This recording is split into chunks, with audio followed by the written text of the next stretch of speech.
for this week. We've got quite a lot to go through, so I'm going to ramble away. We'll start by saying that Her Majesty Queen Elizabeth II has made her 4-day trip to the Republic of Ireland. Quite important, really, because the last time a British monarch was on Irish soil, so to speak, the whole nation was one nation called Ireland, and it was directly ruled by British, by the British Crown.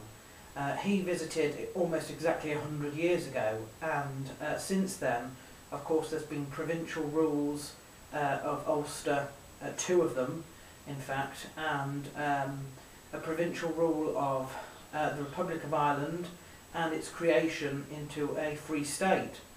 Now, she was visiting the Republic of Ireland, and of course they drafted in a lot of security because there was a lot of people who are still very unhappy.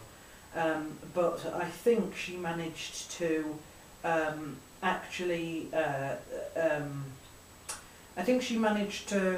express a certain amount of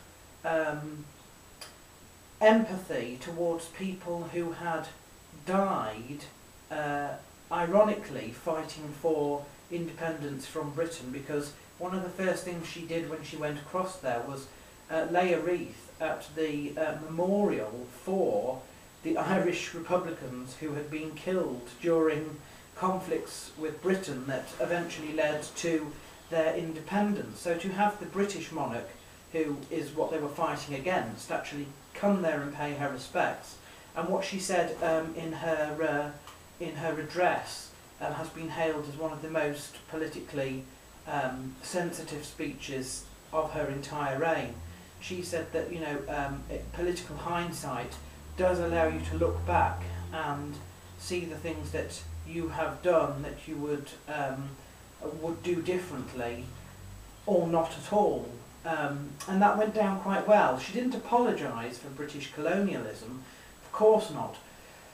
But I think she did recognise that, you know, the Republic of Ireland is a free state and should be a free state now, and that's okay.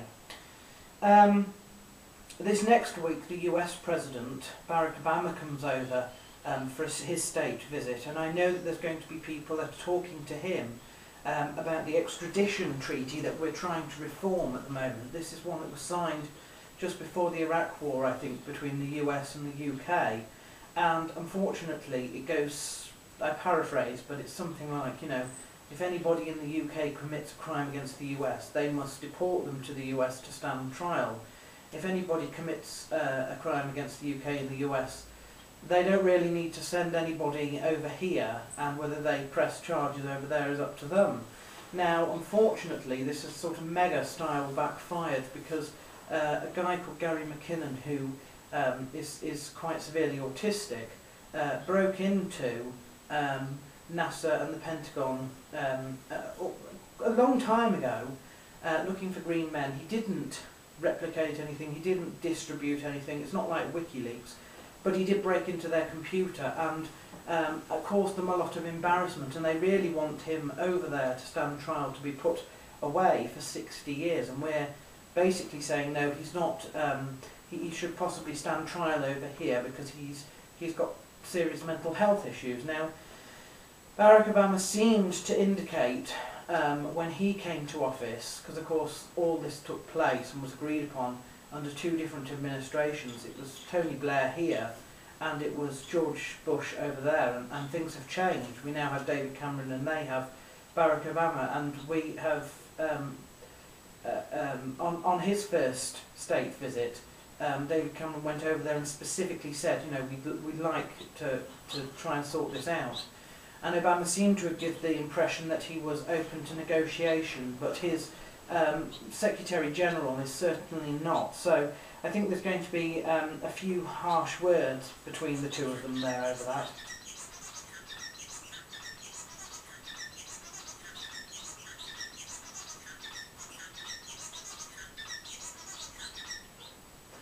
Now, if you just heard that, that is one of my 3 new society finches, because Little Finch and Bonnie went to market this week. Little Finch came of age being a female, I had to send her away. Bonnie, I wasn't prepared to keep on her own, and she didn't appear to want to mate with any other males after Pettis, so I decided to send her away as well, thereby freeing a cage and buying something else. I did want canaries, but unfortunately they didn't have any, so I had to buy society finches instead. I don't know what I've got, because society finches are difficult. They are crossbreeds of other finches, and so you can't tell by looking at them if they're male or female. You sort of have to get a group of them, put in a nest and hope. But they will breed with, they will crossbreed with zebra finches. So he sang more in the last 2 or 3 minutes than he sang in the entire time I've had him so far. Anyway, so I can obviously do crossbreed them, I suppose.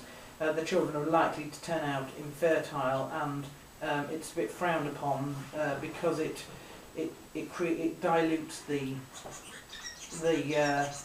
populations of what we already have. But there we are anyway.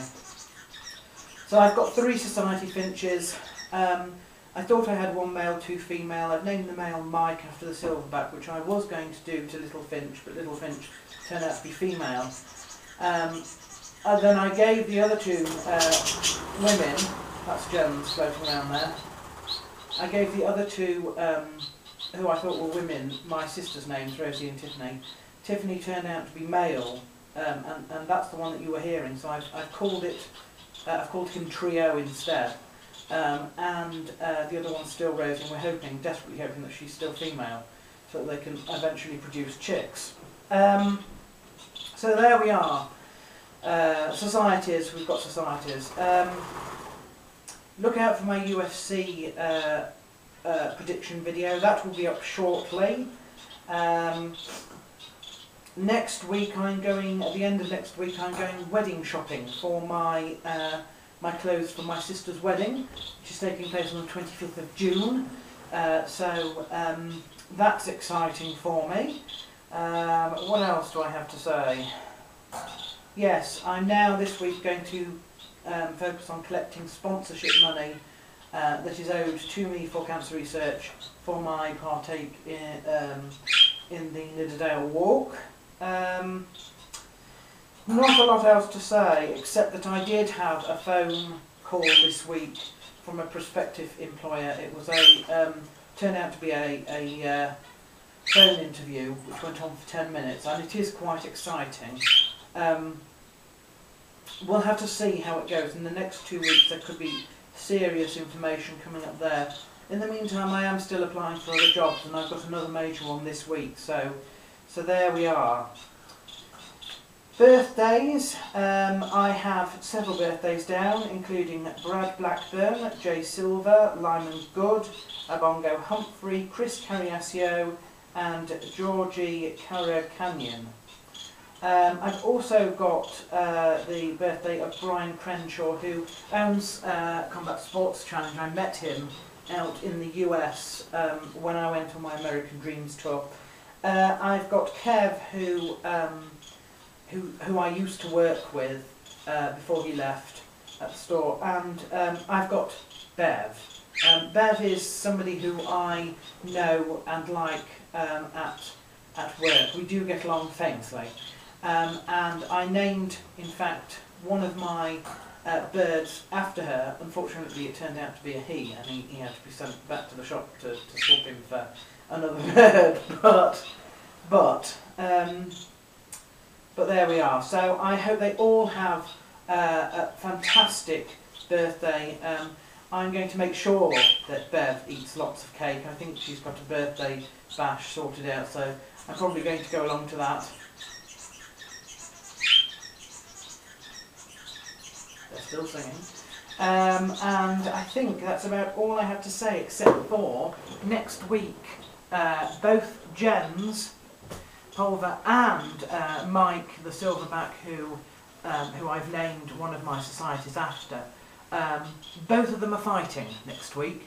I support both of them. I think they are fantastic, and I'm sure that they will do very, very well. I will keep you updated with how that all goes, but certainly we've got a very exciting couple of weeks ahead.